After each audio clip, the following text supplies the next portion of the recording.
మన ప్రధానమంత్రి గారు చాలా పెద్ద ఎత్తున క్యాంపెయిన్ లాగా స్టార్ట్ చేసింది.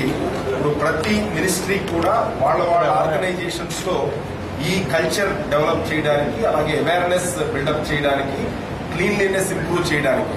ఇప్పుడు మున్సిపల్ కార్పొరేషన్ చాలా మనందరికీ సంతోషం.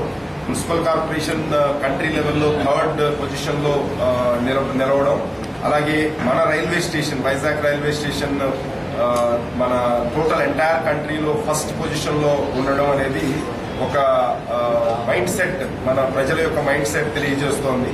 సో అదే రకంగా ఇండస్ట్రియల్ గా పోర్ట్ అనేది డెఫినెట్ గా పోర్ట్ అనగానే ఒక డిఫరెంట్ అట్మాస్ఫియర్ మనకి గుర్తొస్తుంది. Coal, iron ore, bulk material handling అనేది చాలా డస్ట్ తో కూడుకున్నది కాబట్టి చాలా డర్టీ అట్మాస్ఫియర్ అనే ఒక ఆలోచన మనకి ఇమీడియట్ గా స్ట్రైక్ అవుతుంది. సో అలాంటి ఆర్గనైజేషన్స్ లో కూడా ఈ రకమైన స్వచ్ఛతా అభియాన్ కాన్సెప్ట్ మన పబ్లిక్ లో, వాళ్ళ ఎంప్లాయీస్ లోను, స్టేక్ హోల్డర్స్ లోను అది ఇంటర్నలైజ్ అయ్యి అన్ని ఆర్గనైజేషన్స్ ను కలిపి పనిచేయడం వలన ఓవరాల్ సిటీ కానీ ఆ ఏరియా సరౌండింగ్స్ కానీ బాగా ఇంప్రూవ్ అవుతాయి అనే ఉద్దేశంతో ఆల్మోస్ట్ ప్రతి మినిస్ట్రీ కూడా ఇది ఒక మేజర్ క్యాంపెయిన్ లాగా తీసుకుంది. ఆల్మోస్ట్ మనం 5-year యాక్షన్ ప్లాన్ మన మినిస్ట్రీకి ఇచ్చాము. సో అందులో ఆల్మోస్ట్ 2 years మనం కంప్లీట్ చేశాము.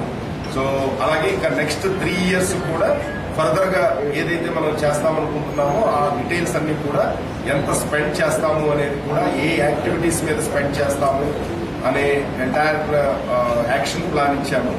ఆ యాక్షన్ ప్లాన్ పరంగా ఏదైతే మన యాక్టివిటీస్ తీసుకుంటున్నామో ఇవన్నీ కూడా ఫర్దర్ ఎయిర్ క్వాలిటీ ఇంప్రూవ్ చేయడానికి ఉపయోగపడతాయని నాకు కాన్ఫిడెన్స్.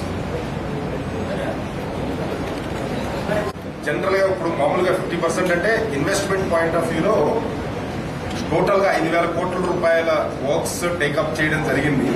2009 నుంచి మనం స్టార్ట్ చేశాము ఈ మోడర్నైజేషన్ మేజర్ పెద్ద ఎత్తున టేకప్ చేయడం. అందులో 2,500 కోట్ల రూపాయలు ఆల్రెడీ మనం ఖర్చు పెట్టి విజిసిబి కానీ, అదానీ బర్త్ కానీ, అలాగే WQ6, తర్వాత ఎస్ఆర్ మన మేజర్ ప్యాలెటైజేషన్ లోడింగ్ సిస్టమ్, ఇవన్నీ కూడా మనం మోడర్నైజ్ చేసుకోగలిగాము. ఫర్దర్ మెకనైజేషన్ పాయింట్ ఆఫ్ వ్యూలో SCW అనే ఒక సంస్థకి మనం thermal coal loading berth mechanisation ఇచ్చాము. అది ఈ పాటికి ఎప్పుడో కంప్లీట్ అయిపోయి ఉండాలి, బట్ ఫైనాన్షియల్ ప్రాబ్లమ్స్ వల్ల కంపెనీ కంప్లీట్ చేయలేకపోయింది. అందుకని ఈ సంవత్సరం దాన్ని కూడా మనం టెర్మినేట్ చేసి పోర్ట్ ఫండ్స్ తోనే 60% ఆల్రెడీ కంప్లీట్ అయిపోయింది. బ్యాలెన్స్ 40% పోర్ట్ నిధులతోనే మనం కంప్లీట్ చేయడానికి నిర్ణయం తీసుకోవడం జరిగింది. సో దీంతో పాటు WQ7 and 8, EQ225 ఈ బర్త్స్ అవి కూడా మనం కంప్లీట్ చేయడానికి యాక్షన్ తీసుకున్నాము. అవి మోస్ట్లీ నెక్స్ట్ 2 years లో అన్ని కూడా, ఈ ఇయర్ కొన్ని కంప్లీట్ అవుతాయి, నెక్స్ట్ 2nd year లో కొన్ని కంప్లీట్ అవుతాయి. సో దీంతో టోటల్ గా 5,000 crores మనం ఎంటైర్ మోడర్నైజేషన్ మీద మనం ఖర్చు పెడుతున్నట్టు. డెఫినెట్లీ దీంతో పాటు మనం అదర్ ఎన్విరాన్మెంటల్ ప్రొటెక్షన్ మెజర్స్ అంటే హై రైజ్ వాల్స్ కన్స్ట్రక్ట్ చేయడానికి కానీ, టైర్ క్లీనింగ్ మెషిన్స్ ఒకసారి ఆల్రెడీ పెట్టాము, 2వ టైర్ క్లీనింగ్ సిస్టమ్ కూడా మనం పెడుతున్నాము. సో తర్వాత entire wall, high rise wall పెట్టుకోవడం కానీ, స్ప్రింక్లింగ్ అరేంజ్మెంట్స్ పెట్టడం, ఈ మన కార్గో ఎక్కడ పడితే అక్కడ పెట్టుకోకుండా ఒక స్పెసిఫైడ్ ప్లేసెస్ మనం ఐడెంటిఫై చేసి అక్కడ స్ప్రింక్లింగ్ సిస్టమ్స్ అవన్నీ స్ట్రెంగ్థెన్ చేసి అది డస్ట్ బాగా తగ్గేటట్టు ఏర్పాటు చేయడం, ఇవన్నీ కూడా ఆల్మోస్ట్ ఒక 70% మనం కంప్లీట్ చేయగలిగామని చెప్పొచ్చు పర్సంటేజ్ పరంగా చూస్తే కనుక.